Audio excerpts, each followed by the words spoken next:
Assalamualaikum warahmatullahi wabarakatuh. Perkenalkan, nama saya Nabila Novianti Ramadhani dari kelas R1C dengan NPM 2022-01-500-278. Saya akan mempresentasikan PPT saya yang berjudul Self-Harm. Abstrak latar belakang yaitu perilaku menyakiti diri sendiri atau self-harm merupakan fenomena gunung es yang umumnya terjadi pada populasi normal maupun pada pasien yang terdiagnosis klinis memiliki gangguan jiwa. Perilaku ini memiliki tren yang meningkat dan dapat berkembang menjadi tindakan bunuh diri apabila tidak ditangani dengan tepat. Upaya deteksi dini dan pencegahan perilaku self-harm penting untuk mencegah kematian dini akibat bunuh diri. Saat ini belum ada instrumen screening perilaku menyakiti diri sendiri dalam bahasa Indonesia. Tujuan melakukan uji validitas dan reliabilitas kuesioner self-harm versi Indonesia. Metode penelitian ini merupakan studi deskriptif dengan rancangan potongan lintang. Subjek penelitian ini adalah 110 pasien polijiwa RSUD Bantul, Yogyakarta. Perilaku self-harm diukur menggunakan instrumen self-harm inventory atau SHI versi Indonesia. Uji validitas menggunakan indeks validitas icon atau IVA menggunakan person product moment, dan uji reliabilitas menggunakan Hornbeck's alpha. Hasil didapatkan 110 responden yang terdiri atas 57 laki-laki atau 51,8% dan 53 perempuan atau 48,2%. Pada uji validitas, isi instrumen yang didapatkan hasil yang baik atau indeks validitas icon berkisaran 0,8 sampai 0,97. Uji validitas kontrak menggunakan korelasi person menghasilkan 21 item atau R lebih dari 0,25. Kata kunci reliabilitas self-harm inventory validitas. Pengertian perilaku melukai diri sendiri atau self-harm atau self-injury tersebut merupakan suatu bentuk perilaku yang dilakukan untuk mengatasi tekanan emosional atau rasa sakit secara emosional dengan cara menyakiti dan merugikan diri sendiri tanpa bermaksud untuk melakukan bunuh diri. Jenny 2016, Klonsky DKK 2011. Definisi lain menyatakan bahwa non-suicidal self-injury atau NSSI didefinisikan sebagai perilaku melukai diri sendiri yang disengaja, yang dapat menyebabkan pendarahan, memar, dan rasa sakit ditunjukkan untuk menyebabkan kerusakan tubuh yang ringan tanpa disertai niat untuk bunuh diri. American Psychiatric Association 2013. Hasil survei di Indonesia sendiri dari 1018 orang yang mengisi survei yang dibuat YouGov Omnibus, sebanyak lebih dari sepertiga penduduk atau 36,9% di Indonesia pernah melukai diri sendiri. 2 dari 5 orang responden pernah melukai diri sendiri dan terutama ditemukan di kalangan anak muda. Fakta ini selaras dengan pernyataan dokter spesialis kejiwaan di RSUD Dr. Suetomo Dr.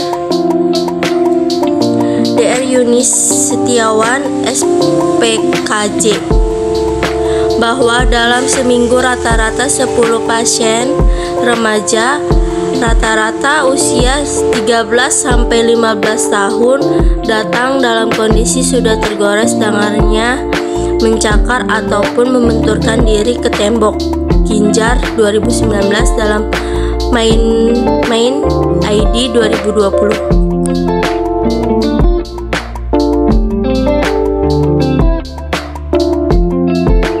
Self-harm. Beberapa remaja yang pernah melakukan self-harm atau menyakiti diri sendiri tidak serta-merta bertujuan untuk menghilangkan nyawanya atau bunuh diri. Menurut Stengels 2015, terdapat beberapa alasan mengapa adanya perilaku menyakiti diri sendiri. Salah satunya yaitu self-harm sebagai respon dari overexcited ability yang dapat digunakan sebagai upaya meregulasi emosi yang kurang tepat, atau dengan kata lain, luapan emosi yang dimiliki tidak dapat diregulasi dengan baik. Aktivitas menyakiti diri sendiri juga dapat sebagai bentuk hukum diri dan menetralkan diri atas rasa bersalah.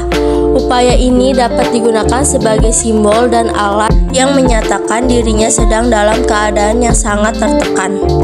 Dampak apabila remaja tetap melakukan pola pemecahan masalah seperti ini adalah adanya kecenderungan yang dilakukan percobaan bunuh diri dari Kriegner, DKK dalam Lubis dan Yudiningrum 2020.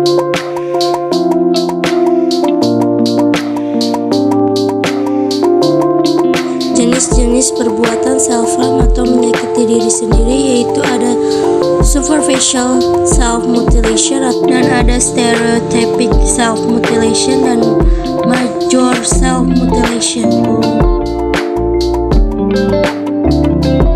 Superficial self-mutilation yaitu self-harm. Jenis ini merupakan self-harm yang terbilang ringan dan wajar, bahkan tidak sedikit yang melakukan dengan sadar. Namun, tetap saja jenis self-harm seperti ini jangan diabaikan. Adapun contoh atau cara self-harm jenis ini biasanya dengan cara menyayat atau memeset salah satu bagian tubuh menggunakan benda tajam, seperti memeset pergelangan tangan dengan silet atau pecahan kaca, kemudian menarik-narik rambutnya dengan kuat, serta melakukan diet ekstra. Akan tetapi jenis self-harm ini janganlah diabaikan, karena apabila dilakukannya terbilang sering atau berujung pada perbuatan percobaan bunuh diri.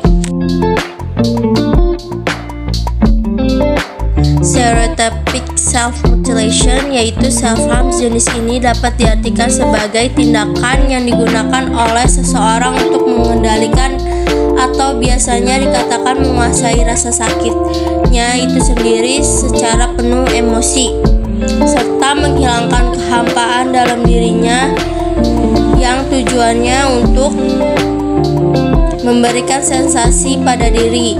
Self-harm sejenis ini tentunya akan melukai diri sendiri, dilakukan secara kadar frekuensi yang terbilang berulang-ulang atau sering. Contohnya membenturkan kepala ke tembok secara berkali-kali, kemudian menghantam atau memukul tembok dan meja secara berulang-ulang dengan tangannya sendiri.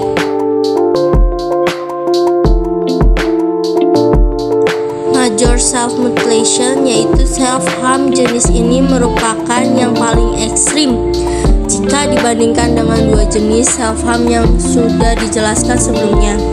Hal itu karena orang yang melakukan tindakan self-harm jenis ini akan melukai salah satu organ atau bagian tubuh yang tentunya akan berakibat cedera permanen atau kerusakan organ tubuh. Tindakan self-harm dengan jenis ini seperti memotong salah satu jarinya, membakar salah satu bagian tubuhnya, dan sebagainya. Biasanya self-harm jenis ini dilakukan oleh seseorang yang memiliki gangguan psikologis cenderung berat. Oleh karena itu, untuk menanganinya pun diperlukan seorang psikolog atau terapis yang memang sudah paham paham betul terhadap dunia psikologi. Selain itu, penggunaan obat-obatan zat narkotika dan psikotropika juga dinilai sebagai tindakan self-harm. Hal itu karena dilakukan secara berulang-ulang dalam kehidupan yang nantinya akan mengancam nyawa dirinya sendiri.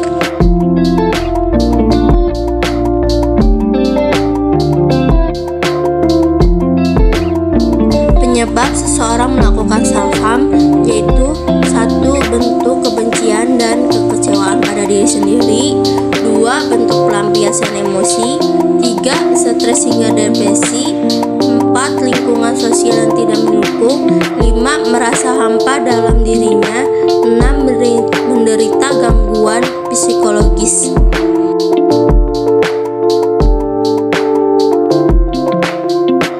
Solusi mengatasi dan membantu orang yang melakukan self-harm: 1. Mengetahui alasan penyebab seseorang melakukan self-harm, 2. Don't judge, 3. Luangkan waktu untuknya, 4. Membawanya ke psikolog.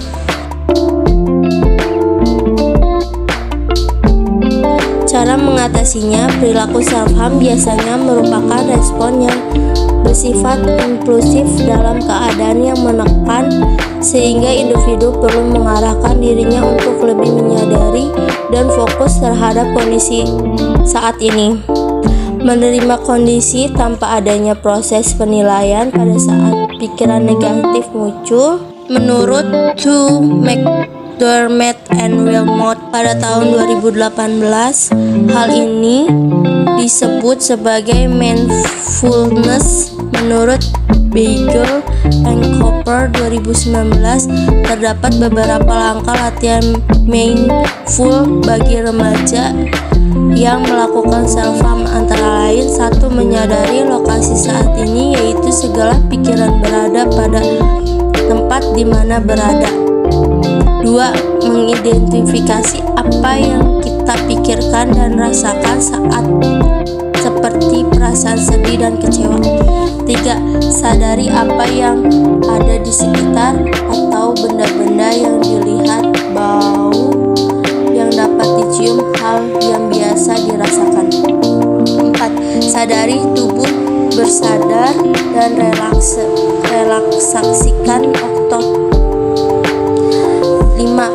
Rasakan sentuhan pada tangan dan kaki, apa yang diinjak, rasakan udara di sela-sela jari. 6. Bernafas seolah-olah di tubuh dilewat oleh oksigen yang melegakan. 7. Identifikasi apa ada sensasi yang menyakitkan. 8. Let it go, lepaskan sensasi yang menyakitkan tersebut dan bertahan dalam situasi saat ini yang menegangkan. Bila mana kita sendiri yang melakukan tindakan self-harm, bagaimana solusinya? 1. Kenali dan pahami kondisi diri. Mencoba untuk memahami situasi dan kondisi diri kita saat ini. Misalnya, apa yang menjadikan kita untuk melakukan tindakan self-harm.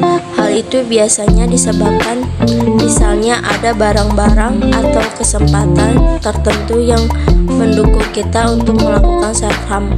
Oleh karena itu, jauhkan benda-benda tajam dari jangkauan kita seperti cutter, silet, pisau. Kemudian jangan berikan peluang atau kesempatan untuk kita melakukan tindakan self-harm. Kemudian cobalah untuk melakukan tindakan positif.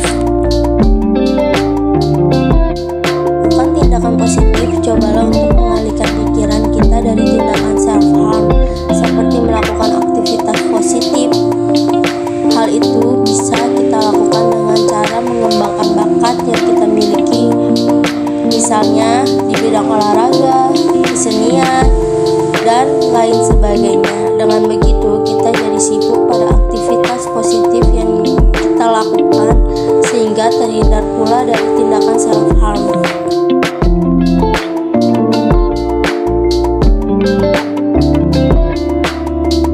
3. Refreshing diri apabila kita merasa malas untuk melakukan aktivitas seperti yang dijelaskan jelaskan pada poin sebelumnya. Cobalah lakukan aktivitas positif lainnya sebagai bagian dari refreshing diri.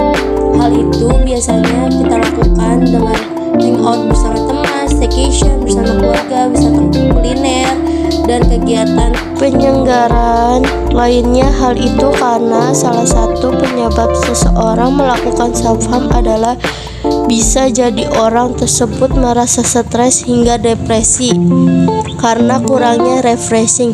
Maka lakukan kegiatan refreshing agar terhindar dari stres, depresi, bahkan sampai pada tindakan self-harm atau menyakiti diri sendiri.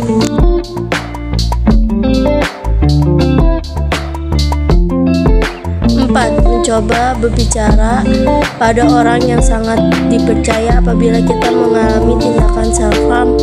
Cobalah untuk mencari dan bicara pada orang yang kita anggap paling percaya. Terkadang kita memanglah membutuhkan seseorang untuk dijadikan tempat keluh kesah. Meskipun begitu, memang tidak mudah untuk menceritakan semua masalah yang kita alami. Akan tetapi, cobalah untuk menceritakan masalah kita secara perlahan. 5. Cari bantuan mendatangi terapis atau konseling apabila kita masih merasa kurang puas. Meski sudah bercerita dengan orang lain yang kita percayai, jangan ragu untuk datang ke seorang psikolog untuk berkonsultasi terhadap apa yang sedang kita hadapi. Ceritakan semua hal dan masalah yang sedang kita miliki.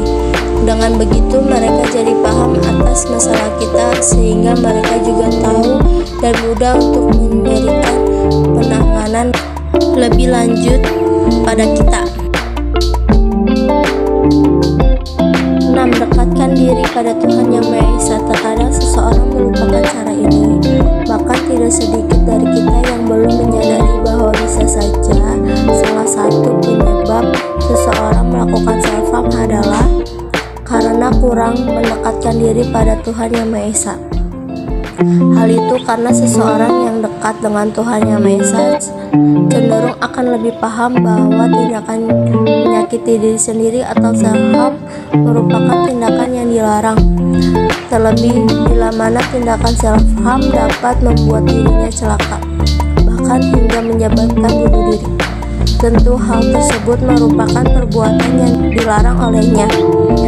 Perbanyaklah berdoa dan mendekatkan diri pada Tuhan Yang Maha Esa, karena itu akan membuat hati dan pikiran menjadi lebih tenang. Baik, kesimpulannya adalah dari hasil pembahasan di atas dapat disimpulkan bahwa perilaku melukai diri atau self-harm banyak dilakukan oleh remaja karena masa remaja merupakan masa yang penuh konflik sehingga rentan untuk melakukan self-harm. Mereka dituntut untuk selalu bisa beradaptasi pada setiap perubahan yang berlangsung cepat. Meski perilaku self-harm dianggap sebagai perilaku non-suicidal self-injury atau tidak bertujuan untuk bunuh diri, penelitian ini menunjukkan bahwa mereka yang melakukan tindakan self-harm memiliki potensi tinggi untuk bunuh diri. Faktor-faktor yang berpotensi menyebabkan remaja melukai diri melakukan self-harm yang dibahas di atas ialah kesepian, tindakan kesulitan yang tinggi dalam menghadapi pengalaman yang negatif, dan tindakan toleransi yang rendah terhadap masalah yang dihadapi. Emotion focus camping eksternal dan internal pada pola komunikasi dengan orang tua. Perilaku melukai diri ini terbukti dapat dikaji melalui teori kepribadian (Theory of Personality) oleh Sigmund Freud. Ketika keterampilan pemecahan masalah atau ego remaja belum bisa mengatasi id dengan baik, maka dalam mengatasi id-nya atau masalahnya, remaja dapat dan cenderung lebih memilih untuk bertindak negatif seperti merusak diri, salah satunya self-harm.